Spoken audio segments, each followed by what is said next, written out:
Welcome to video lecture series on strength of material. This is the continuation of analysis of bars with varying cross section. In this lecture, we will solve numerical 10.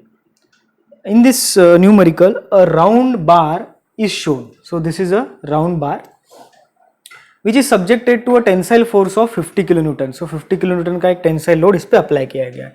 तो हम क्या करते हैं, साथ साथ में given data भी लिख लेते हैं. So given P which is 50 kilonewton, इसको हम न्यूटन में कैसे लिखेंगे, 50 into 10 raised to power 3 Newton. Okay, so it is given a rounded bar which is subjected to tensile force, and it is asked that what must be the diameter of middle portion if stress is not to exceed 130 Newton per mm square. तो diameter तीन parts में है, ये part number 1, part 2 and part 3. अगर हम properly observe करोगे तो आपको पता चलेगा कि जो पार्ट 1 की डायमीटर है और पार्ट 2 की डायमीटर है वो सेम है. सिमिलरली जो पार्ट 2 है उसकी डायमीटर हमें पता नहीं है, लेकिन उनका कहना है कि ये हमें कैलकुलेट करनी है, राइट. तो मैं यहां पे लिख देता हूं टू फाइंड. हमें क्या कैलकुलेट करना है, D2 कैलकुलेट करना है. ठीक है, कब किसके लिए कैलकुलेट करना है, if stresses is not to exceed 130 newton पर mm स्क्वायर. तो ये तो क्लियर हो गया कि ये सभी एक ही मटेरियल से बने हैं और हमें सिग्मा मैक्स गिवन है. सिग्मा मैक्स कितना गिवन है, 130 न्यूटन पर mm square. Also what should be the length of the middle portion if total extension of bar is 0.15 mm. So हमें del L भी given है, कितना है 0.15 mm, और क्या निकालना है, लेंथ निकालनी है. what should be the length of middle portion. तो मिडल पोर्शन की लेंथ निकालनी है, that is L2. अच्छा, और क्या दिया है हमें, L टोटल L गिवन है, राइट. टोटल L गिवन है, यानी मिडल पोर्शन का टोटल का L गिवन है. अभी हमें कैलकुलेट करना है ये L2 कितना है. तो ठीक है, तो अभी मुझे इसको साइड में रखने दीजिए.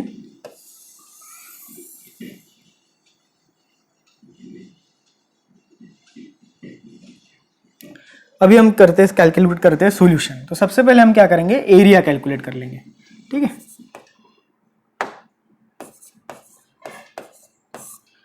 सबसे पहले हम कैलकुलेट कर लेते हैं A1.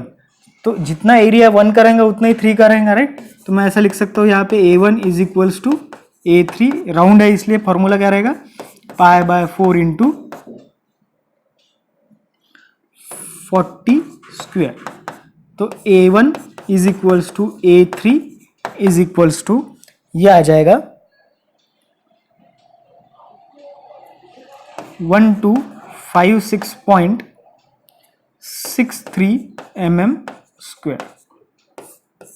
Okay. What about A2? π/4 into D square, right. ये रहेगा A2, क्योंकि इसका तो डायमीटर हमें पता नहीं है. चलो, तो हमें एरिया कैलकुलेट कर लिया है.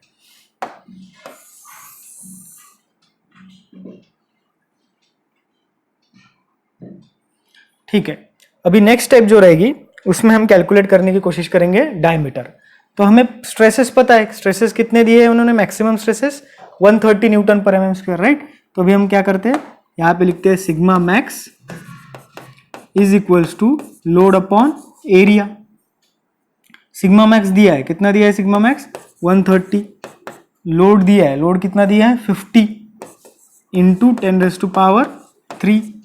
और मिडल पोर्शन का एरिया हम कंसिडर करते हैं, तो कितना आ जाएगा, π/4 इंटू D स्क्वेयर और D2 स्क्वेयर, है ना. मिडल पोर्शन है इसलिए हम इसे D2 लिखेंगे. तो इस पे से हमें मिल जाएगा D2. इसको सॉल्व, अननोन क्या है, सिर्फ D2 है, तो इस पे से D2 मिल जाएगा. और D2 आता है 22.12 mm. चलो, तो हमारा D2 भी हो गया.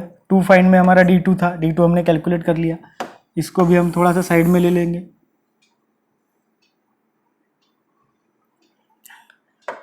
अब नेक्स्ट हमें कैलकुलेट करना है L. तो अभी इसके लिए देखते हैं हम क्या है, हमारे पास गिवन क्या है फिर, और हमारे पास एक तो ये गिवन था, दूसरा गिवन है del L. तो हमें पता है del L is equals to del L1 plus del L2 plus del L3। Del L कितना दिया है 0.15 mm, राइट। अब P और E कांस्टेंट ले सकते हैं क्योंकि मॉड्यूलस ऑफ इलास्टिसिटी जो गिवन है वो सभी के लिए एक ही गिवन है, राइट। तो हम क्या करते हैं यहाँ पे P बाय E कॉमन निकाल लेते हैं, तो अंदर क्या बचेगा फिर PL अपॉन E, सो L1 upon A1 plus L2 upon A2 plus L3 upon A3, right. अभी हम लिख लेते हैं हमें क्या क्या पता है, तो यानी जो नहीं पता उसको हम सॉल्व करके देखते हैं फिर। तो ये पता है हमें, P की वैल्यू पता है 50 इंटू 10⁻³ है, E की वैल्यू पता है 2 इंटू 10⁻5 है, ठीक है। L1 पता है हमें, नहीं। L2 पता है, नहीं। L3 पता है, नहीं। फिर A1 A2 और A3 पता है, यस। तो अभी हम इससे कैसे सॉल्व करेंगे, राइट। तो अभी हमें ये पता है कि L1 प्लस L3 अगर हम लेते हैं और उसको टोटल L से माइनस करते हैं तो हमें क्या मिल जाएगा, L2 मिल जाएगा, राइट। तो यहाँ पे अभी हम एक ट्रिक यूज करते हैं। मैं क्या करता हूँ कि ये L1 अपॉन A1 यहाँ पे एक्सप्लेन करता हूँ, L1 upon A1 plus L3 upon A3 ऐसा लिखते हैं, ठीक है। अब A1 और A3 सेम है, कहाँ पे लिखा है हमने A1 is equals to A3, यहाँ पे लिखा है, राइट। तो इसको हम लिख सकते हैं L1 plus L3 upon A1, क्योंकि A3 और A1 सेम है इसलिए हमने A1 लिखा। अब ये L1 प्लस L3 को हम कैसे लिख सकते हैं, तो हम A1 प्लस L3 को यहाँ पे मैं एक्सप्लेन करता हूँ। ये A1 plus L1 plus L3, अगर हम इसे कहेंगे L1 और इसे कहेंगे L3, तो हम क्या इसे ऐसा लिख सकते हैं कि L1 plus L3 is equals to total L minus L2, right. L1 plus L3 is equals to total L minus L2, हम ऐसा लिख सकते हैं इसको, करेक्ट। तो हम यहाँ पे रिप्लेस करते हैं इसको, यहाँ पे हम लिखते हैं L minus L2 upon A1, okay. अभी हम ये जो है ये यहाँ पे यूज करेंगे, तो मैं यहाँ पे लिखता हूँ L minus L2 upon A1। ये टर्म को हमने तो कंबाइन कर लिया यहाँ पे, अब बची ये टर्म, तो प्लस L2 अपॉन A2। अब फिर से लिखते हैं यहाँ पे 0.15 is equals to 50 into 10⁻³ upon 2 into 10⁻5। अब टोटल L तो पता है, कितना है total L 250 minus L2, A1 पता है कितना है हमारा A1 है 1256.63, ठीक है, प्लस L2 हमें नहीं पता, डिवाइडेड बाय A2 कितना है, A2 हम कैलकुलेट कर सकते हैं क्योंकि हमने D कैलकुलेट कर लिया है, तो यहाँ पे लिखते हैं हम π/4 इंटू 22.12 स्क्वेयर, ओके। अब ये पूरे इक्वेशन में अननोन क्या है L2, तो L2 आप इजीली कैलकुलेट कर सकते हो, तो यहाँ पे लिखता हूँ मैं L2 is equals to 222.28 mm, ठीक है। बस ये इतनी ट्रिक क्या ध्यान रखनी है, L1 upon A1 plus L3 upon A3 को कंबाइन करने का, और उसके बाद आपको जो ये इक्वेशन मिलेगा L1 plus L3 is equals to L minus L2 वहाँ पे रिप्लेस कर देने का, तो आपको मिल जाएगा L2 is equals to 222.28 mm। So hope you have understood this. In case of any difficulty, any query, please comment in the comment box. Thank you.